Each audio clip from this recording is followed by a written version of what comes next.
and welcome to the Most Excellent 80s Movies podcast. It's the podcast where we're actually going to play you another podcast where a filmmaker and a comedian are guests on Bingers Assemble with our friend Matthew Fox, who's been a guest multiple times on the Most Excellent 80s Movies podcast.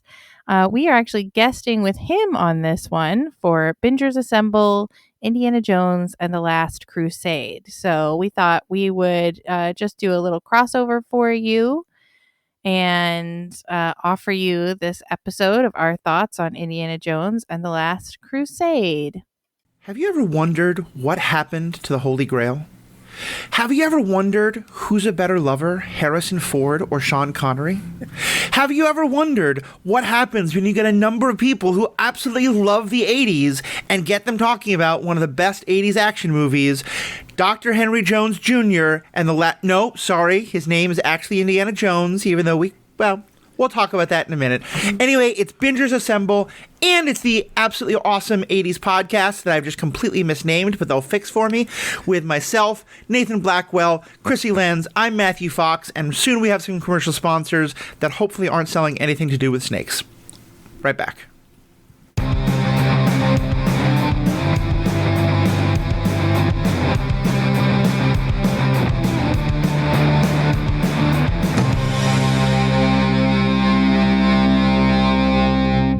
Welcome back. I'm Matthew Fox. I've been your host on this journey through the Indiana Jones movies, and we're now up to the third, Indiana Jones and the Last Crusade. And this is... the Indiana Jones movies, as we've talked a lot about in the last couple of movies, are quintessential 80s, if nothing else. They're great in so many levels. They're references to the 1930s serial movies, but they're very 1980s in all the good and a couple of not so great ways, and that's fine. And so in looking for guests for these, I wanted to bring on two of my favorite guests who run their own 80s podcast that I cannot remember the exact name of, so let them introduce it. Nathan and Krissy. Why don't you go ahead and say hello and introduce yourselves? Hey, thanks for having us. I don't know why I'm doing a Mario accent. How's it going? It is. I don't blame you, Matthew. The name is quite a mouthful. It's the Most Excellent 80s Movies podcast. It's so many words. It's big words. I'm Krissy Lenz. And I'm Nathan Blackwell. Awesome. Well, it is a great podcast. I've been on it a couple times and was so excited to have you on for this. This, as I said, is the Bingers Assemble podcast. We're getting you all ready for the new Indiana Jones movie that's coming out pretty darn soon. This will probably get released about a week or two before that comes out. And we're just kind of going through each one of these movies. And let me kind of just jump in and ask you all, what was your Indiana Jones experience? Do you remember what was the first one you saw? Did you see them in theaters? Did you see them later? Kind of where were you on the Indiana Jones train? Ooh, I'll go first because yours is better, Nathan. I love Indiana Jones. It was a family favorite. The VHSs were constantly being worn out in our household. I do remember seeing Last Crusade in theaters. But I think I was a little too little to go see the other two in theaters. I definitely saw them on VHS, and they were quite beloved. But I have a very distinct memory of seeing Last Crusade in the theater and sneaking in sodas because my dad couldn't abide paying movie prices for sodas, and cracking open my Sprite in the theater. Oh, that noise. Yep. I love it. Nathan, what about yourself? So Indiana Jones is probably my favorite fictional character. Yeah. It's like Raiders of the Lost Ark probably made me fall in love with movies. Like that was like the gateway, and so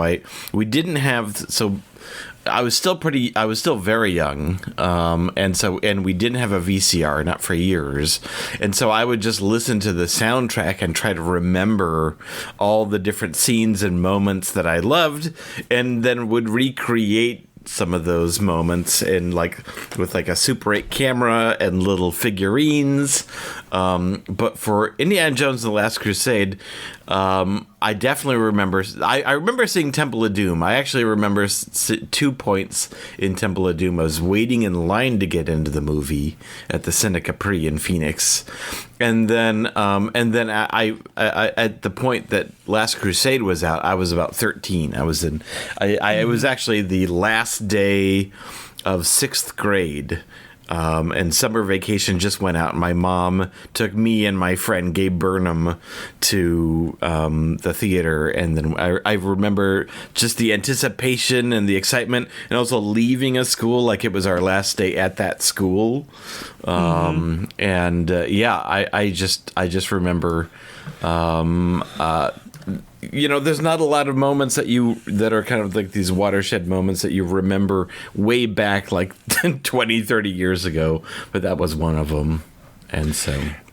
Yeah, I hear you. And I definitely had a strong love for Indiana Jones. I think my favorite character in fiction was Han Solo, but it was definitely like Harrison Ford was it, and the fact that he played both of these roles. And I'm kind of halfway in between you two. And then I don't remember the first time I saw Raiders or Temple of Doom. I just always remember having seen them, and then I saw this one in theaters. And I was saying to someone on an earlier recording that I think in many ways I have always thought of Last Crusade as my favorite, and it probably is, although Raiders is also amazing. Excuse me. But that a big reason for it is probably because, I think I have the technical... I think I have this right. I think that my family had Raiders on Betamax, but we got Last Crusade on VHS. And so that we eventually got to a time when we only had a VHS machine, never went back and bought Raiders. But so I just watched Last Crusade a lot more in like middle school and high school. But either way, this to me is really peak Indiana Jones. I had a couple of people on for Temple of Doom who are horror movie enthusiasts, and I think they really made a good case of Temple of Doom as a wonderful horror movie. And I was able to be like, yeah, that it is an awesome example of a genre. It's just not my favorite genre.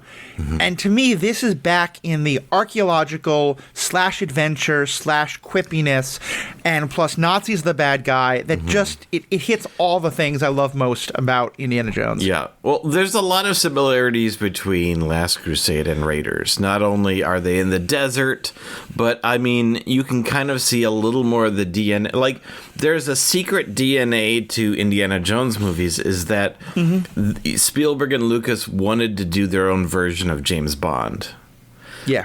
And so with like Raiders and Last Crusade, you get kind of like that cold open and an action scene at the beginning, and then they go on an adventure. And in Raiders and Last Crusade, you get to see them be at the equivalent of like MI6 and get a mission, get ready to go out to the mission, and then go out and travel and go to the mission. Yeah. Just like the older James Bond films. Yeah. And so there is a lot of similarity, whereas Temple of Doom is technically a prequel to Raiders. And then it's also, he's already in the field and he's continuing. But yeah, emotionally it's all over the place because it's a little more broad in terms of comedy and in horror. And I think that's all right. And I think this one also brings back what I think are a couple other things that are fundamental to the DNA, biblical stories and Nazis. And that both the Nazis are the primeval villain because I think they're just I'll be talking soon about Last Crusade. I have a lot of positive things to say about it, but I definitely think like Russians are just not the Nazis in terms of like the fear they inspire. But also that it's biblical archaeology. And I say biblical not that I think that it's a religious thing, but just that I think that these are the myths that we all know, or many of us know, especially in the United States. Growing up, the myth of the Holy Grail has a very Christian connotation, and it's the Christian version of that story. But there are Grail narratives in the pre-Christian pagan communities of most of Northern Europe and a lot of other places in the world, and so it taps into something primordial, I think, in a lot of ways. And it just. Yeah, there's just so much of it that works so well. Let me give a quick summary of the movie for those who either. This one especially, if you haven't seen it, I'm definitely going to encourage you to go find it. It is definitely available on Paramount. It may be available on some other more shady ways that I certainly will not discuss, but have good virus protection if you're doing that. But watch the movie. But if you haven't seen it in a while, you just want to get reminded as you get ready for the new one, whatever it is. Here's a quick plot summary. We start with a flashback to young Indiana Jones in Utah in 1912. This, by the way, if you want to complain that MCU movies sometimes shove in things to set up other shows, that tradition goes way back in George Lucas. Well, also in Star Wars, but that tradition goes way back in these kind of movies. Basically, the movie starts with a 15-minute ad for the new TV show that was coming, starring River Phoenix as young Indiana Jones. But it's a lot of fun. We get to see him having his first kind of set of adventures. You get the famous line of him, saying like about these archaeological treasures, this belongs in a museum, which does make a lot of sense when it comes to something like Cortez's gold thing. Less so when he's going to South America to take things from their home and say this belongs in a museum, but different story. Anyway, and in this we see where he gets his hat, we see where he gets his whip, we see where he gets his fear of snakes. It's a really good kind of like, little thing like that. Flash forward, we get another little adventure story. He finally gets the cross back, defeats the guy who harmed him, and he finds out that not only has his father gone missing, he's been sent his father's diary, and we learn that his father was always obsessed with finding the Holy Grail. And meanwhile, some people come to him, as you said, kind of the MI6 were sending you on a mission, that the people who were looking for the Holy Grail have disappeared, they've stopped, they don't know what's going on, it's all very scary. So we go on adventures. We have this great adventure in Venice, which I think brings up some of the things that I love most about Indiana Jones, which is the puzzle solving, the figuring out of the ancient clues from long ago. We get introduced to some antagonists who are people we'll later learn are basically they're knights who are guarding the Grail and the Grail history. More adventures. We have a wonderful kind of fun, very Indiana Jonesy seduction scene with the lead scientist who's doing this, where they're both angry at each other as they're kissing each other, and she's of legal age, and it's so much better than in Raiders. So that's wonderful. Find out that Dr. Henry Jones Sr., his father, has been kidnapped. They go to rescue him. Turns out that it's Nazis all along. The beautiful woman is working with the Nazis. The beautiful woman has slept with both of the Jones brothers. There's adventures. There's motorcycle chases. All these things happen, and we eventually find ourselves in basically what is now northern Syria or southern Turkey, that area. And we have more adventures. We're finding out where the Grail is. And it's this race between our heroes and the Nazis. Everybody gets there about the same time, and both of the Joneses are like, look, we're not going to help you Nazis to find this Grail. And so Donovan, who's the American businessman who's been working with the Nazis, kind of playing the same role as Belloc, the French scientist from the first movie, says, okay, well, I'll give you some motivation, and he shoots Dr. Henry Jones in the stomach, his dad. The idea being that the Grail is the only thing he can use to save his father. We once more have these awesome puzzles that he goes through. Jones has to both use his own knowledge and his father's knowledge in the diary to figure out how to get past these three puzzles. Donovan follows them, and then the beautiful scientist helps Donovan pick a cup because he's got to decide which is the right Grail, which is the actual Grail. If you drink from the wrong one, you die. If you drink from the right one, you live. She pulls out this absolutely gorgeous, beautiful, jeweled one, and he drinks from it, and it's the wrong one, and he dies. And she gives kind of an enigmatic smile that we'll talk about for sure. And then when our hero, Indiana, is looking for the right one, he figures out that this wasn't a rich man. He was the King of Kings, Jesus in some knowledge much later, but this was just a carpenter with his friends having the Passover meal, and so it would be a simple cup. And so he says, this looks like the cup of a carpenter, picks that cup, drinks from it, he lives, uses the water to heal his father. They try to get out. Elsa, who's the Austrian scientist, I should say, but working with the Nazis, she gets a little too into the Grail. She wants to bring the Grail home, even though they're not supposed to have it leave the cave. The cave all starts falling in. She's trying to be rescued, but she goes for the Grail. She dies. Indiana's trying to go for the Grail. He almost dies. But then his father, who has always put the Grail ahead of his son, says, no, son, it's okay, let it go. Beautiful emotional moment, father and son. And our heroes ride off into the sunset with the revelation that Indiana is not our hero's actual name. It's the name of the dog. Yay. Quick plot summary. What did I miss? Spoilers. Yeah, sorry.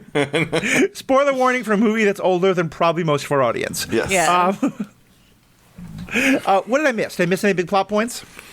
No, I think we're good. We did miss Indiana Jones's Scottish accent, but Oh yes, that was Yeah. a beautiful little moment. He comes to the German castle to look at tapestries. which I argue is pretty halfway decent. You know, like it's Yeah. only for a quick little bit, but it's about as good as Donovan's American accent.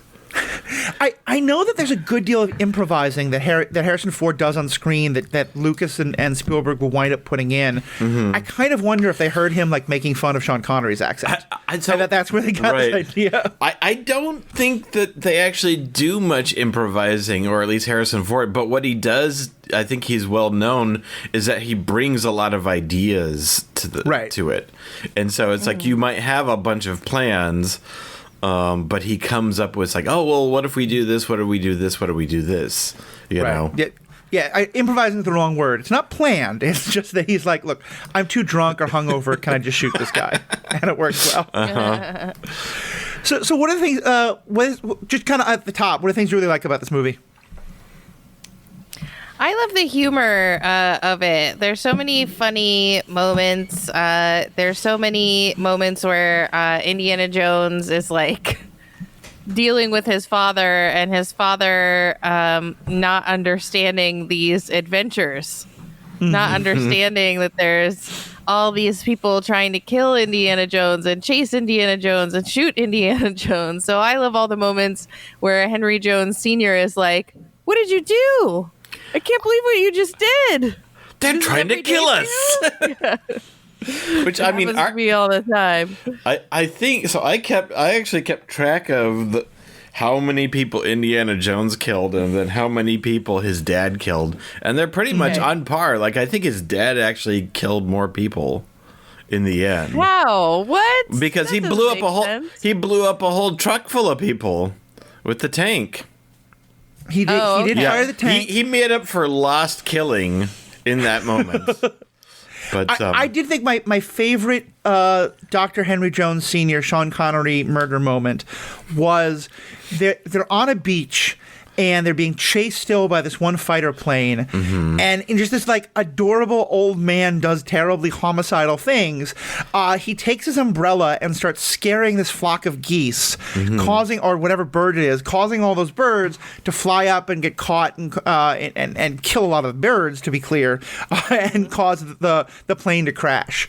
And then he just turns around and when Indiana's like, how'd you think of it? He says, I just remembered my Charlemagne, because there's some Charlemagne about like, let my weapons be the beasts of the land and the birds that fly, or something like that. And it's just like adorable and homicidal all at once. It's beautiful. Well, I mean, to be fair, it was self-defense. I mean, Yes, yeah, very true. You're in like a you know, it's like they brought an umbrella to a Messerschmitt fight, you know, and so you know I've never gone through and just kind of analyzed the way that the killing or violence is depicted, but for some reason I was just kind of keeping track of that. And I mean, it's all self-defense. There's nothing. Yeah.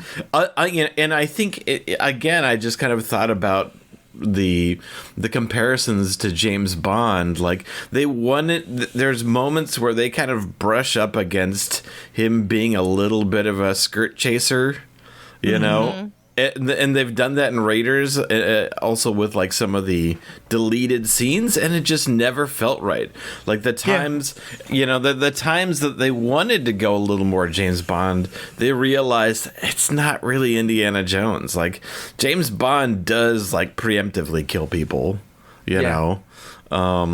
You know, because he is a man on a mission pursuing the interests of the state, you know. And they make it very clear that every co-ed at the college that he's teaching at, which is basically Columbia just with a new name, is very excited to take every class they can with Dr. Jones. But he never shows any interest in them, which is I think that tracks. Being a college professor myself, at least as adjunct faculty, I took a lot of inspiration, which the way that Indiana Jones grades papers. Did you ever have a student write their feelings for you on their eyeliner? No, it hasn't happened yet. I've only That's probably healthier. Yeah. That's probably healthier. So, yeah, it's probably for the best. I love the humor in this. I just love the way it combines that there is a level of humor, there is a level of action adventure, but it is very, we see gross things happen to bodies, but in it's always more supernaturally ways. Like, well, actually, no, I shouldn't say that, because we continue there's some beheadings and there's some, one of the things of the DNA of the movies that I don't really know where they got this idea, but it's just been in all, is they always have a fight near some deadly piece of machinery. Yeah. And always, whether it's the propeller in the first movie, it's the stone crusher in the second movie, and it's the treads of the tank in the third movie. And they always do that. But even there, I mean, but it's not. Except for the supernatural stuff, those aren't gross out horror. It's more just it's so over the top that it's just like, and again, it's Nazis. And I think there's such a sense of it's so tied to the old serials that they're based off of, because for those serial series, like sci-fi ones like Flash Gordon, or more modern ones like Spy Smasher, they were 20-part series, so they were the length of 2 feature films broken up into little episodes, right? I think they're more 20-minute episodes, but they would always need these cliffhangers. You would always need some sort of device that is inescapable, and so just kind of if you look at the pattern of, especially the earlier Indiana Jones movies, is that they're kind of continually getting into these cliffhanger perils. This classic moment of oh my god, and then the boulder is coming after them, and there's traps everywhere, and how do they get out? And you can imagine it stopping at a certain point. And then picking up on another thing. And I think at the point that it gets to Last Crusade, it kind of dispenses with that they're kind of really more pursuing the story of the father and son. And I think so much so that they realized that there wasn't that much action in the movie, and they put the whole motorcycle chase in after they filmed. They just we need a little. Yeah, if you go back and you watch, the scenery kind of changes from Europe to Southern California, and you could notice that Harrison Ford's hair kind of goes a little longer in the motorcycle chase. It's funny because in the first 2 movies, at least, and I always assume this is part of the honoring of the serials. Those serials always had to have 10 minutes of talky talk and then a big fight scene, and that's very much the pace of these movies. Is there's some there's the new discovery, there's some talk about that, and then there's the fight. And so to me, the motorcycle scene, it felt very intentionally paced. So interesting that they kind of tried originally to get away with that. And they're let's throw in some more fight scenes. Yeah, they needed just a little more jazz. I love all the points in the motorcycle chase where Indiana Jones is looking at his father all proud, did you see what I did, Dad? I stuck a stick in the wheel and he went flying. And Henry Jones is just whoa. He's winding his watch, and he's just not having it. Because he assumed that he could send the diary to his son, and his son would therefore know to keep it safe. But he's brought the diary to the Nazis, and he's so mad about that. And it's a really wonderfully done thing, because I think it is it sets off that payoff at the end of that the father has throughout been more interested in. His son comes in badly wounded, and the father's like, no, wait, I'm writing down some Grail stuff. This is more important. He's constantly saying the Grail is more important. We have to go to Berlin to get the diary. And so, I think it makes that ending just more powerful. Let's talk about Dr. Henry Jones Sr. in general. Yeah, what did you think of the introduction of the Sean Connery character? How did that add or take away from the movie? and Indian self? I love him. I find him so charming, and I love a charming curmudgeon, which is fun because that's really the trajectory that Harrison Ford has taken in his lifetime, is to now become the lovable curmudgeon. From that first scene where he cracks him on the head with a vase, and we get the sort of double talk of like, oh, thank God. It's a fake. You can tell in the cross section when you think he's saying, "Oh, thank God, I didn't, I didn't hurt you too bad." And you can see Indiana Jones is so like prepared to accept his praise. It's like, oh, like he is so like waiting for it and so lit up by it, you know. Yep. But he's talking about the vase the whole time. And I just love that introduction where he's like, I'm right. Everything I'm doing is right. And you're such a screw up, Indy. And it's such a playful way, too. You know, there's so many playful moments in Indiana Jones that I really just love. Like, it's like when they get the tank from the I don't know if he's a prince or whatever he is, but they brought a bunch of treasure, but instead he is a motorhead and he wants the Rolls Royce instead. That's just a fun, creative, playful little touch that a lot of movies wouldn't go with, you know. I mean, to me, the ultimate one of those is that Indy winds up going to this book burning rally in Nazi Germany to try and find Elsa, to find the diary. He gets the diary. He's running an escape, and he quite literally bumps into Hitler. And Hitler like holds out his hand, and Indy's like, I've been caught by the literal head of the Nazis. I've got to give him the diary. He hands over the diary. Hitler stares at him for a moment, signs the book, and gives it back. And it's exactly that playfulness of like, you know, because the reminder of like, this is a thing, but also to Hitler, like, he doesn't know who this Indiana Jones guy is. Just back on the father part, this is a question I'm kind of curious how you all think of, because like there's a lot of things in the 80s movies that just don't make this kind of movie anymore.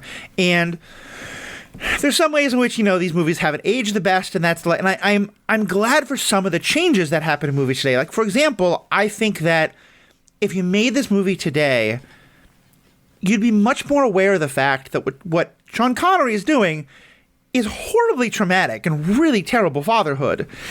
And I appreciate that we're getting movies that shine a light on that. Yeah, and they're going for it.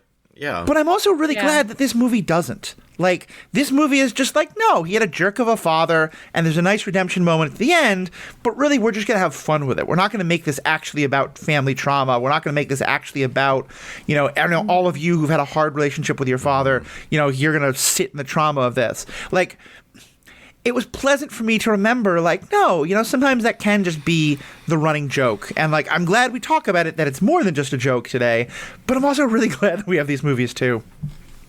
Yeah, he taught him self-reliance. Yeah, I'm glad that they actually kind of go for it, even though it is kind of playful. You know, that you get the sense of how strict his father was and his father's mentality, and just the moment it's like, okay, well, we're free right now. You always wanted to talk. Let's talk right now. What do you want to talk about? Like kind of throwing down the gauntlet, and that's a great moment, you know. And they do have a complicated history, and they don't solve anything, you know, other than their relationship to each other. They basically say water under the bridge, you know. Right. Yeah. They don't prove each other wrong. Instead, they just find a way to love each other. Yeah. Which I think is the way. Like, I think I think Henry Jones Sr. is still positive he did the right thing. Yeah. You know? Right. Yeah, and Indiana Jones is still positive that his dad was a dick back then. But they've put that aside, and I think that's the way you love complicated family members. You know, you can't prove them wrong, or you can't prove yourself right, you know, to a degree. If they, you know, I mean, if he continued to do those actions, that's a different thing. But they're basically at a different stage in their lives, and I think We've all had family we've all had family members who have very different types of opinions, like politics or whatever. And if that doesn't come up, then we can find a way to still love each other. If they're not pushing it on me, it's like I can respect that you have these thoughts and feelings as long as it doesn't, continue to harm people harm me or our lives. If we can find a way to kind of love each other, I think that's the way that complicated family situations go. I think I strongly disagree on that, but this isn't a family therapy podcast, so I'll kind of just hold different opinions there. But just on the Sean Connery part of it, I agree with it there, especially because I think it's the fact that his father specifically says, like, don't try for the Grail. Your life is more important. Because I think there you're very much correct that it's in what Indy is saying is like all the stuff he did in the past. He's now he's not saying, Indy, I'm sorry for putting the Grail forward, but he's definitely saying in this moment, like, no, the Grail is not as important. I want to save you. And he calls him Indiana. The running joke through the whole movie is that he's Henry Jones Jr. He calls him Junior. Don't call me Junior. And then he calls him Indiana as that moment of, and to me, he's saying, I see you as you are, as who you want to be, and not just who I want you to be and who I see you as. Yeah. And that's how he really breaks through his fog of, I don't know if you'd call it greed or whatever it is for the Grail. Right. Yeah, I think it's a really good way of saying it. Let me ask a question about Indiana, because one of the things is that in this movie, he is often the skeptic for us in these movies about supernatural things. And so he's the one who starts with like, oh, the Grail, it's all just hokum, none of it's real, or if it is, it's just a cup, etc. This man has quite literally seen the Ark of the Covenant do exactly what it was supposed to do in the myths of laying waste. Well, granted, he didn't see, he kept his eyes closed, but he knows that, like, you open the Ark, all the evildoers are killed. He's also seen this, like, cult of an evil god that can allow people to reach into their bodies and pull out their hearts and make things. Do you buy him as a skeptic after those two things have happened? Well, it's a tough needle to thread because, so obviously the films are big watershed marks in his adventures and our experience in terms of observing his adventures. And conceivably, he's had a lot of other adventures in between. Maybe one's not as sexy. Maybe these were just made for TV. It's like Indiana Jones and the Unicorn's Legacy, or Indiana Jones and the Sky Pirates. I'm literally just reading off of books that they put out. I've got all the covers right here. Those are actual. Wait, there's an Indiana Jones and a unicorn book that was. Well, no, the Unicorn's Legacy. I don't know if it. Okay. There probably isn't a living unicorn in it, but okay.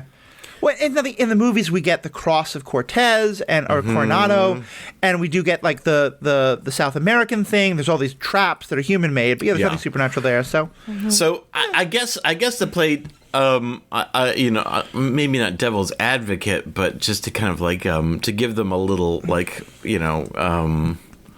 space to work with it. I'm sure he comes along with a lot of stuff that doesn't have magical powers, but but has in the folklore of it, and so and then at the first Raiders Lost Ark, he is kind of fallen from the faith. Like he's essentially like a grave robber at that point, and so he is kind of naturally a cynic.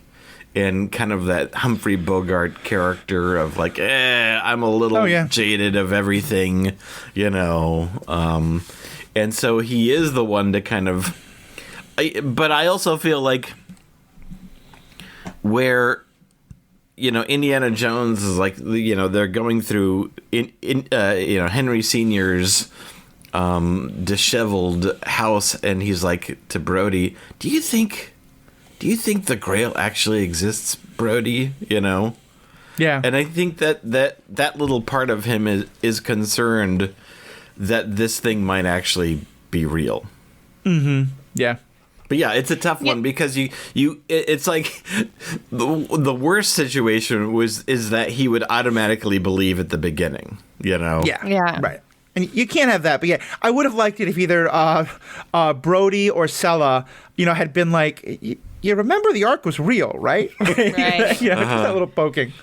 Well, he also he changes his mind really easily too. He says to his class at the beginning, "X ever marks the spot," and as soon as it does, he's like, "X marks the spot." He's willing to change his mind and be flexible. He's not quite so rigid in his thinking that he can't change his mind.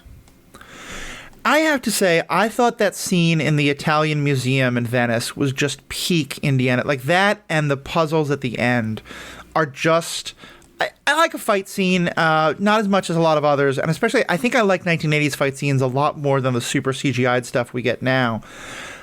But to me, those are the scenes that I most love, the puzzle solving and the just the little details like you have to remember that the name of God is Jehovah, but in Latin there's no J, so it's an I, and the penitent man kneels and all that stuff. I just thought it was, and the three markers in the Italian Museum. It was just so much. To me, it's just so much fun to watch. It taps into the same stuff that like Da Vinci Code does so many years later. Yeah. I love it too. I love the adventure of knowing that this ancient burial site is below this converted library, and now it's a library and we have to look around, and it's so funny the scene where he is stamping the books. The library man is stamping books, and Indiana Jones is cracking through a marble floor with a brass stanchion is hilarious. It's completely unbelievable and unrealistic, but it is hilarious when the man puts the little stamp down and just regards it after it's been making these crazy sounds. That's such a funny scene. And it does the perfect thing of adding a little sprinkle of humor on top of our adventure.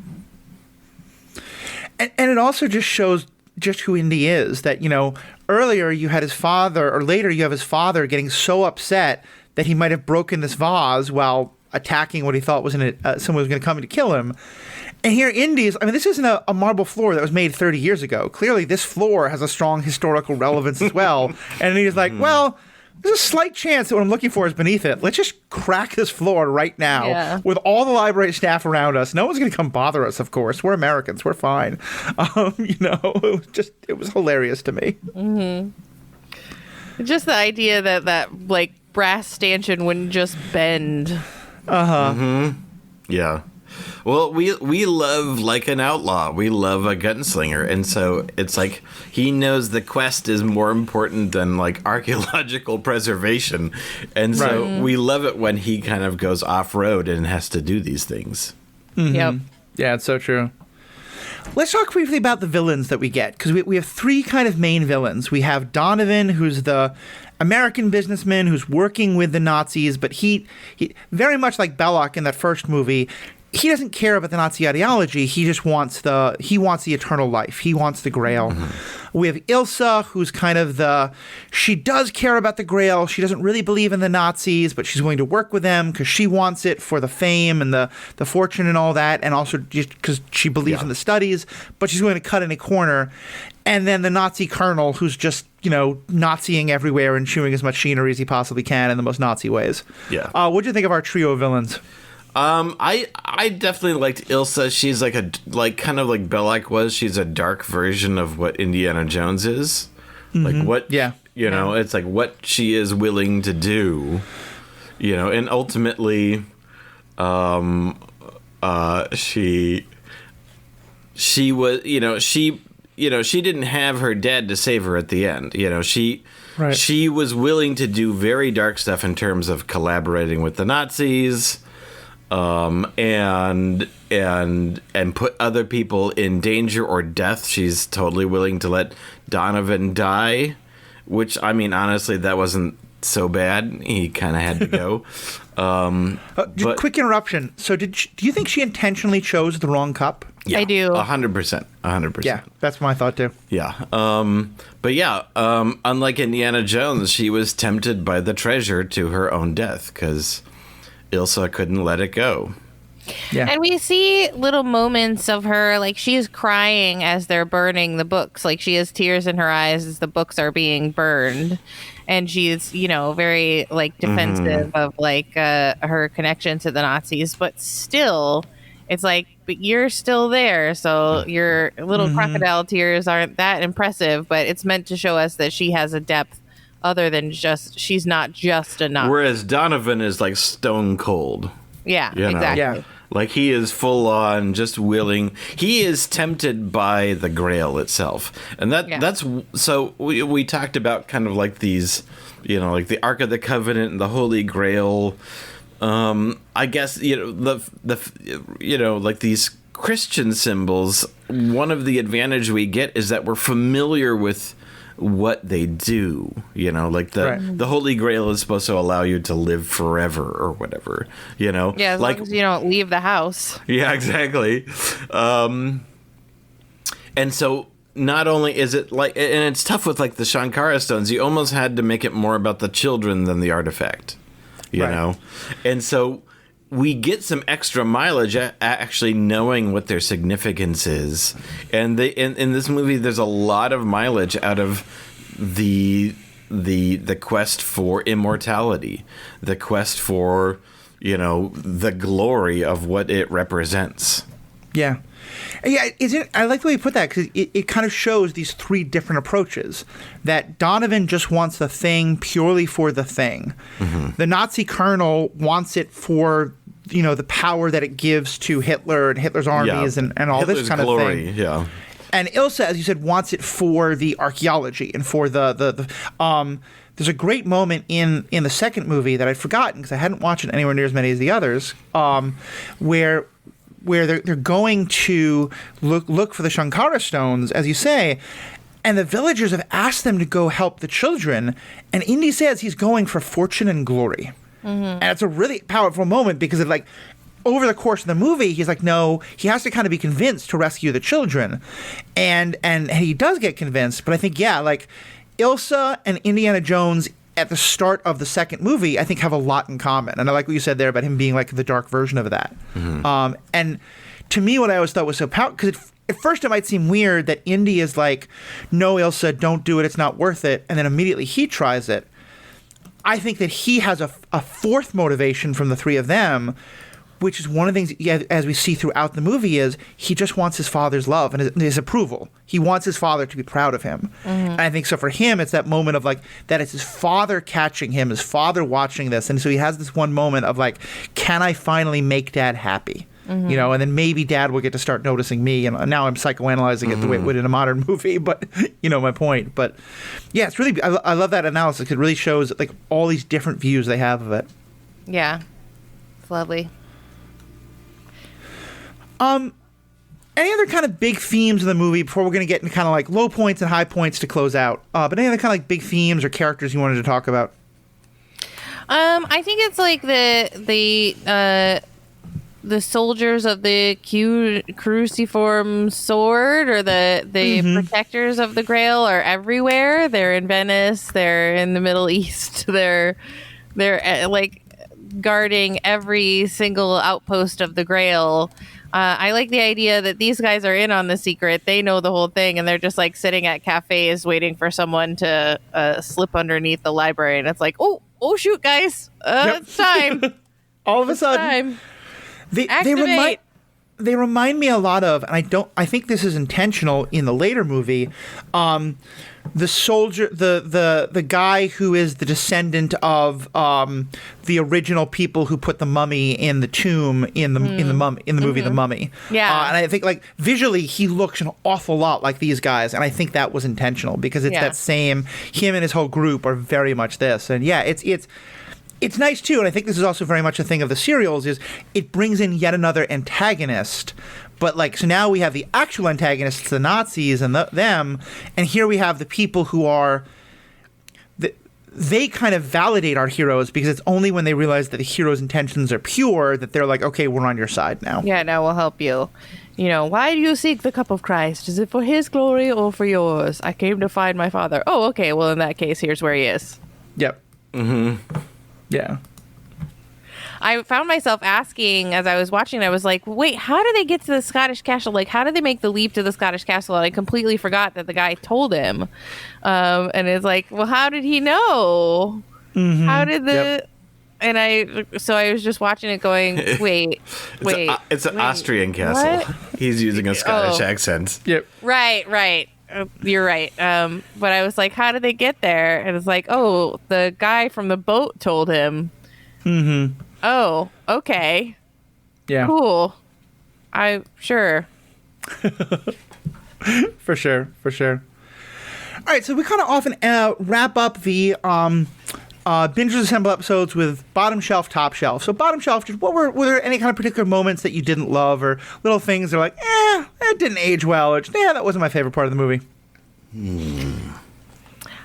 For me, as much as I find it charming, I also find it cringy. The moment where they are having a seduction of each other, and it's like, I'm gonna keep doing things the way I see fit, and he kisses her, and she's like, well, I don't want to, and then she kisses him, and then it's like, I don't like fast women, and I hate arrogant men. It's like, it's cute and it's fun and it's charming, but it's also a wee bit cringy.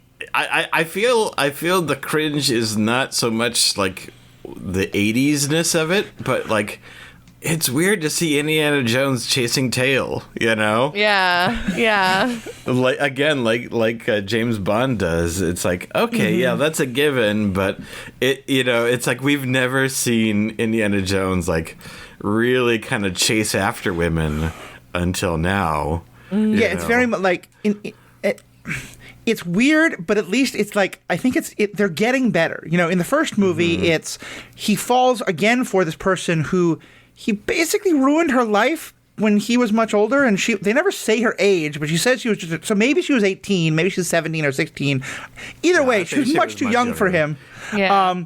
So that's super cringe. Yeah, and then the second one, it's he is so much into his refusal to chase that they both clearly want each other but won't have each other because each of them wants the other one to chase them. So yeah, this one is definitely interesting. Like his whole, he is so over the top seductive with her. Not even so that, but just that, like, oh, it's so nice to be in Venice, but how could I look at anyone's beauty but yours? I forget what he says, but he gets a flower, and his friends are rolling their eyes as they watch this happening, and But I think it. We joked about how in the last movie, yes, Billy and Indy get together and it's fun, but the real love story is is Indy and Short Round. And in this, I think, again, the real love story is Indy and his father, refinding each other. Mm-hmm. So, yeah. Yeah, really the only love story in any of the Indiana Jones movies in terms of romantically has been genuinely Marion, Yeah. Yeah. But interestingly, Marion comes in his life and is this they fall back for each other and it's supposed to be wonderful. We never hear from her again. Short Round, him and Short Round are going to be together forever. Never hear from him again. I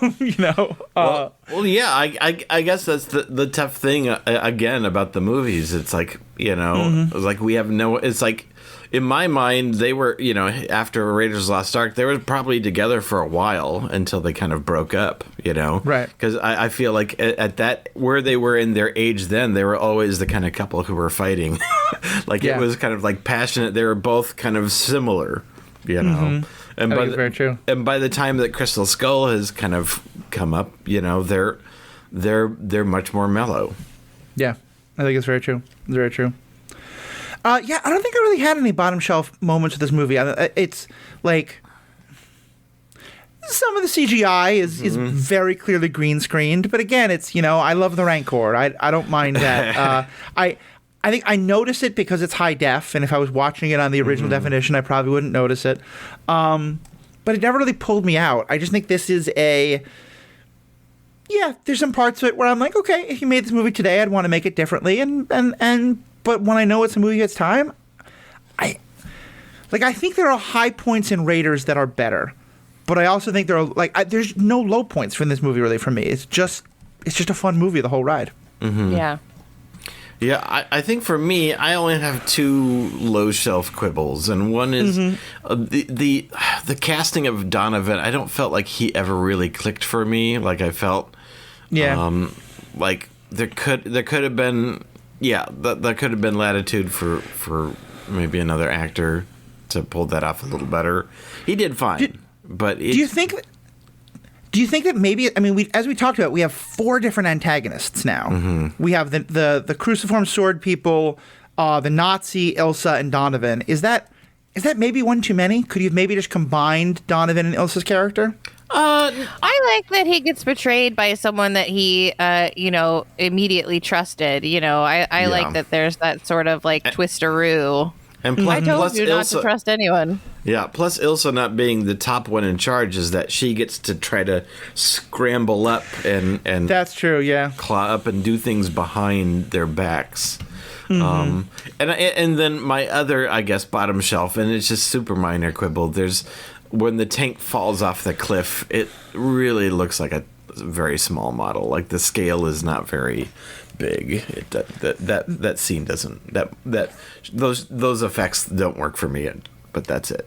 That scene of the Nazi colonel falling is not the best. I'll give you that one. Mm-hmm. But I love the scene right afterwards where the dad is like, I had so many things I wanted to tell him. I just wasn't ready. And Indiana Jones is standing there next to them like, what are you standing there for?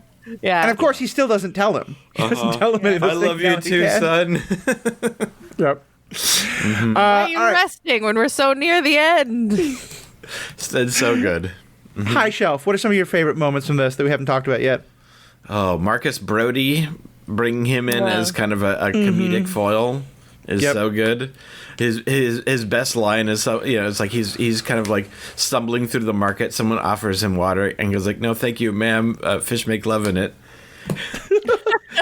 No, he said I don't. He said I don't drink water. Fish make love in it.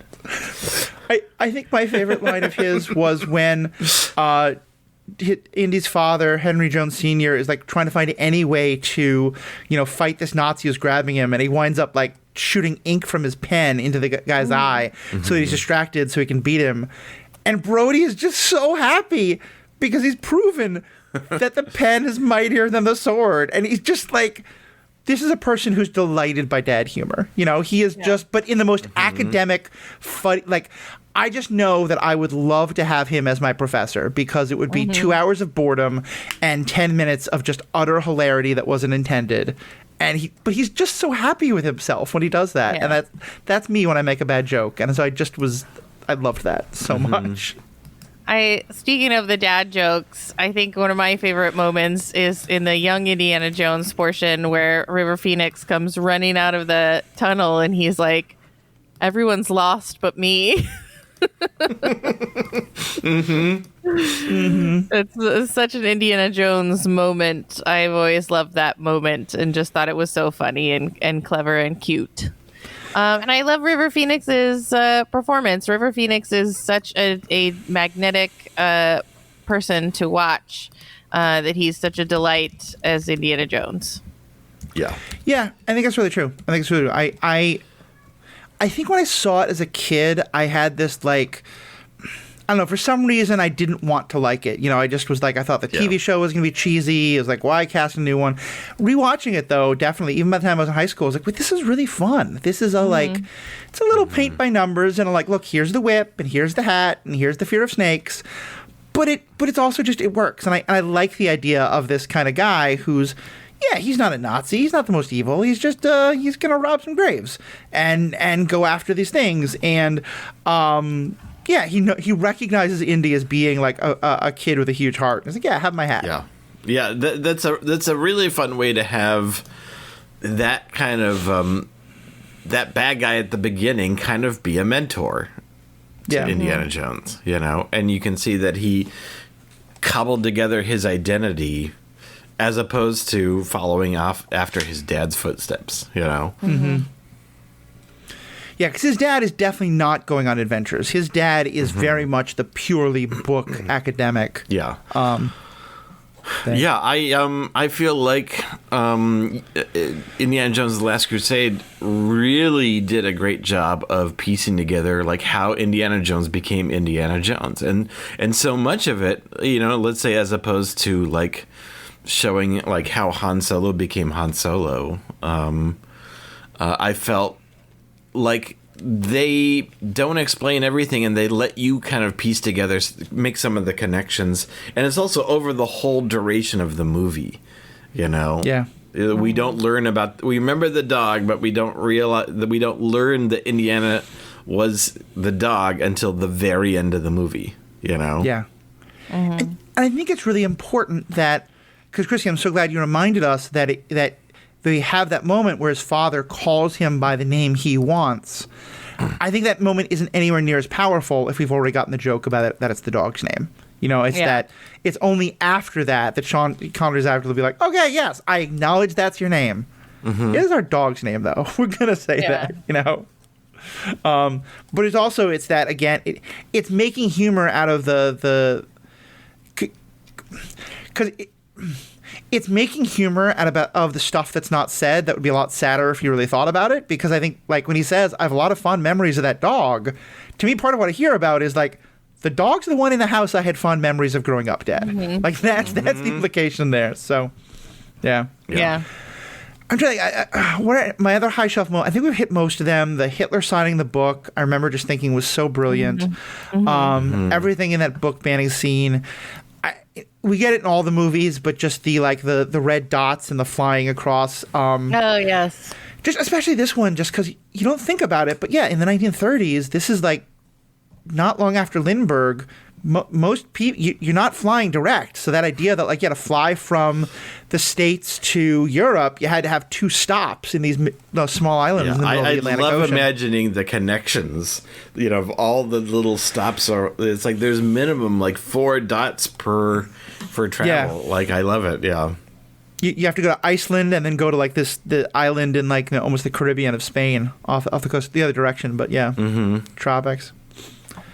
Any other last things that you wanted to highlight before we wrap up? It's a great movie. I love it. Recommend. Yep. Highly recommend. Oh, do we, just to bring in a little bit of the most excellent 80s, should we give it a rating on a scale of 1 to 10? Yeah, From please 1 do. grail to 10 grails, how many grails do you give? Just make sure you drink out of the right one. Yeah, choose wisely. Yeah. We've chosen wisely. I think this is a 10 grail movie. I think this is as grail movies go, movie. this is like top. Yeah, this is Yeah. like the top. I'm probably gonna give it a 9, just because I feel like a 10 movie is like its own little category. But yeah, Okay. I think it's fantastic. I think it's the second best Indiana Jones movie after Raiders. Yeah, I think it's. I'm probably right up there. I've done my best to not talk about the theology of these movies, even though that theology is my background. But I do love it, and I should have mentioned before, but the little thing about the Carpenter's Cup, just the reminder that like whatever religious import you put in the story, but just in the story, he's not at that point like this glorious king of kings and magnificence. He's a carpenter, a simple man, and that's something I think gets lost a lot for those people who care about the theology of the stories. Yeah, I think I put it at like 8.5 or 9 because it's some parts haven't aged the best, but I think they got a lot of the things that I love about Raiders but didn't love here, like the bad romance or even the fact that I remember again because I hadn't seen it in probably 10 years. I was bracing myself for like the Native American treasure that they were going to basically grave rob. And when it's like, oh, no, it's something from a colonialist. It's something from Cortez. I was like, oh, okay. This is so much better than the South American scene from the first movie. So, yeah, probably like 8.5, 9. Yeah. I'll settle on a 9. It really is just that good. Okay. Cool. Well, thank you guys so much. So glad you could be a part of this conversation. And for people who want more awesome, extraordinary, totally awesome, totally tubular 80s movie goodness, tell us about what they can find and where to find it. Yeah, we're on True Story FM. It's the most excellent 80s movies podcast. You can get it wherever, the finest podcasts are stored.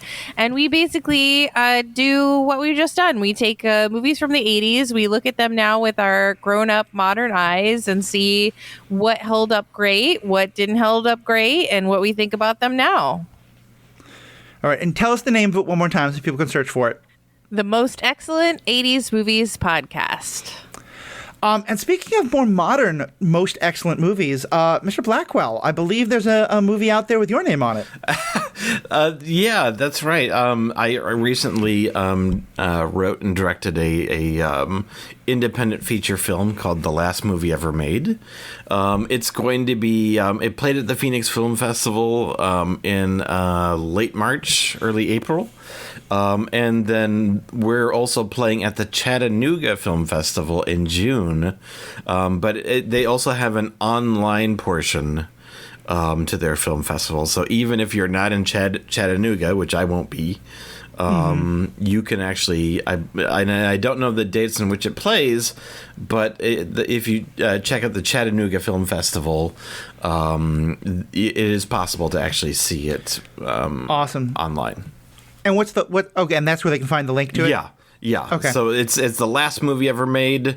It's basically the main character when he finds out, he's like in his late 30s, not much has happened with his life, and when he finds out the world is coming to an end, he wants to finish his abandoned sci-fi movie from high school.